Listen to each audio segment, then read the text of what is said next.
کیا آپ جانتے ہیں اس رات زمین سو رہی تھی تو عرش پر ایک ہلچل تھی۔ وہ رات جو عام راتوں جیسی نہیں تھی۔ مکہ کی گلیوں میں ہر طرف خاموشی کا پہرا تھا، مگر قدرت ایک عظیم موضوع کی تیاری کر رہی تھی، فرشتوں کے سردار کی بے مثال عقیدت۔ السلام علیکم، welcome to my YouTube channel and welcome to my اندر ویڈیو۔ سفر معراج کا آغاز۔ کائنات کی تاریخ میں کچھ راتیں ایسی ہوتی ہیں جو سورج کے اجالوں سے زیادہ روشن ہوتی ہیں۔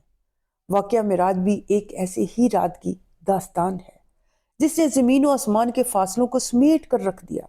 یہ محض ایک معجزہ نہیں تھا، بلکہ خالق کائنات کی طرف سے اپنے سب سے لاڈلے اور محبوب بندے حضرت محمد صلی اللہ علیہ وسلم کے لیے ایک خاص دعوت دید تھی۔ جب مکہ کی گلیوں میں ہر طرف خاموشی کا پہرا تھا اور دنیا غفلت کی نیند سو رہی تھی، تب عالم بالا پر ایک عجیب ہلچل تھی۔ قدرت ایک ایسی بساط بچھا رہی تھی جس کا گواہ آج تک کوئی دوسرا نہیں بن سکا۔ مکہ کی فضاؤں میں ایک مقدس خوشبو رچی ہوئی تھی، کیونکہ عرش کا مہمان ابھی بستر خاک پر آرام فرما رہا تھا، لیکن آسمانی مخلوق ان کی راہ تک رہی تھی۔ ہمارے پیارے نبی حضرت محمد صلی اللہ علیہ وسلم ام ہانی کے گھر آرام فرما رہے تھے کہ اچانک چھت کھلی اور فرشتوں کے سردار حضرت جبرائیل علیہ السلام تشریف لائے۔ کیا آپ تصور کر سکتے ہیں کہ وہ لمحہ کیسا ہوگا جب کائنات کے محبوب انسان سو رہے ہوں اور فرشتے قدموں میں پلکیں بچھائے کھڑے ہوں؟ سبحان اللہ! جبرائیل علیہ السلام نے آ کر آپ صلی اللہ علیہ وسلم کو نہیں جگایا، بلکہ آپ صلی اللہ علیہ وسلم کے قدموں کو چوما۔ عشق کا یہ پہلا مقام تھا جہاں ادب خود راستہ بنا رہا تھا۔ پھر آپ صلی اللہ علیہ وسلم کو زمزم کے پاس لایا گیا۔ آب زمزم سے آپ صلی اللہ علیہ وسلم کے قلب اطہر کو غسل دیا گیا۔ آپ جانتے ہیں معراج کا حسین سفر شروع ہو چکا تھا، سینہ مبارک بھی نور سے بھر چکا تھا۔ یہ عمل اس بات کی تیاری تھا کہ اب وہ دل اطہر ان تجلیات کا مشاہدہ کرنے والا ہے جہاں مادہ فنا ہو جاتا ہے۔ انسانی عقل اکثر یہ سوال کرتی ہے کہ اتنے بڑے سفر کی کیا ضرورت تھی؟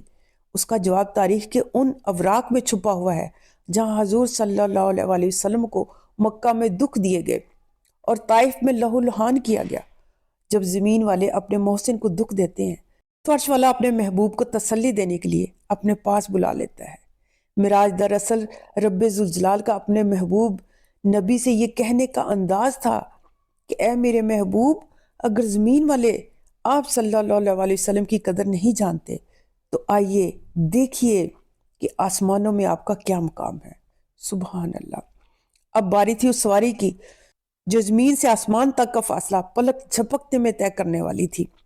وہ براق تھا، ایک ایسی سواری جو دیکھنے میں جتنی خوبصورت تھی اس کی رفتار اتنی ہی بجلی جیسی تیز تھی۔ مگر جانتے ہیں جب براق کو لایا گیا تو وہ بے حد حسین تھا، تھوڑا شرما رہا تھا اور تھوڑا اچھل رہا تھا، اٹکیلیاں کر رہا تھا۔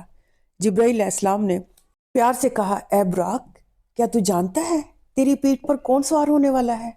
خدا کی قسم، تجھ پر آج تک ایسا معزز انسان سوار نہیں ہوا جو اب ہونے والا ہے۔ جبرائیل علیہ السلام کا یہ کہنا تھا، براق شرم سے پانی پانی ہو گیا اور اپنے مقام پر ساکن کھڑا ہو گیا۔ وہ تو جیسے صدیوں سے اس لمحے کا انتظار کر رہا تھا۔ کبھی کبھی ہم بھی تو ایسے ہی بے چین ہو جاتے ہیں جب ہمیں پتہ چلتا ہے کہ ہمارے نصیب بدلنے والے ہیں، جب ہمیں پتہ چلتا ہے کہ ہم حق کی طرف جانے والے ہیں۔ جب آقا دو جہاں براق پر سوار ہونے لگے تو وہ پتھر جس پر آپ صلی اللہ علیہ وسلم تشریف فرما تھے وہ بھی تیزی کے ساتھ آپ کے ساتھ آگے بڑھا۔ تو آپ صلی اللہ علیہ وسلم نے فرمایا، اے پتھر رک جاؤ، یہی رک جاؤ۔ اور وہ پتھر ویسے ہی ہوا میں معلق ہو گیا، اور کہا جاتا ہے کہ ابھی تک وہ ہوا میں معلق ہے، اسی طرح رکا ہوا ہے، نہ نیچے گرا نہ اوپر کو آیا۔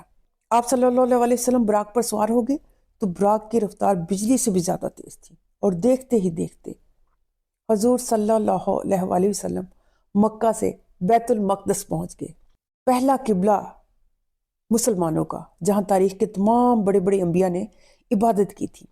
مگر اس رات وہاں کچھ خاص ہونے والا تھا۔ جب آپ صلی اللہ علیہ وسلم مسجد اقصیٰ کے اندر داخل ہوئے تو وہاں عجیب منظر تھا۔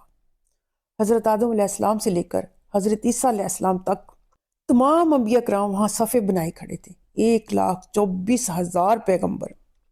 سبحان اللہ! وہ اس ہستی کا انتظار کر رہے تھے جس کے لیے یہ کائنات سجائی گئی تھی۔ جبرائیل علیہ السلام نے حضور صلی اللہ علیہ وآلہ وسلم کا ہاتھ مبارک پکڑا اور مصلی کی طرف آگے کر دیا۔ اس رات مسجد اقصی میں نماز ہوئی جس کے امام ہمارے پیارے نبی حضرت محمد صلی اللہ علیہ وسلم تھے اور نمازی تمام انبیاء کرام تھے۔ ذرا سوچئے کتنا عظیم ہوگا وہ سجدہ، جہاں امام کائنات خود سجدے میں ہوں اور پیچھے پوری تاریخ انسانیت کے برگزیدہ لوگ کھڑے ہوں، 1,24,000 پیغمبر۔ یہ اس بات کا اعلان تھا کہ اب سے قیامت تک صرف ایک ہی راستہ ہے، اور وہ راستہ ہمارے پیارے نبی حضرت محمد صلی اللہ علیہ وسلم کا راستہ ہے۔ بیت المقدس میں امامت کے بعد اب سفر زمین سے آسمانوں کی طرف شروع ہونے والا تھا، جہاں پردے اٹھنے والے تھے اور راز کھلنے والے تھے۔ کیا آپ تیار ہیں یہ جاننے کے لیے کہ پہلے آسمان پر آپ صلی اللہ علیہ وسلم کی ملاقات کس سے ہوئی؟ یہ جاننا چاہتے ہیں تو سیکنڈ پارٹ ضرور دیکھیے گا۔ اللہ حافظ۔